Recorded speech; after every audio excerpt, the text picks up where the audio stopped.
দেখো এটা এবার এখন তার শোল্ডার হচ্ছে, এরপরে হাত তৈরি হবে, পরে দেখবে, পরে ভিডিওর পরে দেখাবো। হাই বন্ধুগণ, এটা আমাদের হচ্ছে মঙ্গলসূত্র তৈরি হচ্ছে এটা। মঙ্গলসূত্র কারিগর। সে নাকি বোকা আর বাকিটা বুঝে নিবে। এইটা মেন জিনিস বলা, এইটা হ্যান্ডেল করে দেখাবে তো। হ্যান্ডেল দেবে এই শব্দটা আমার দীপার তৈরি হয়ে আছে, এটা পরে হাত করে দেখাবো।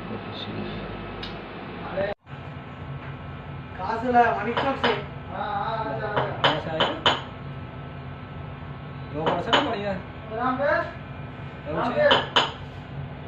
ये तो मंगलसूत्र এটা मंगलसूत्र দেখে নাও, কারো চাই তো।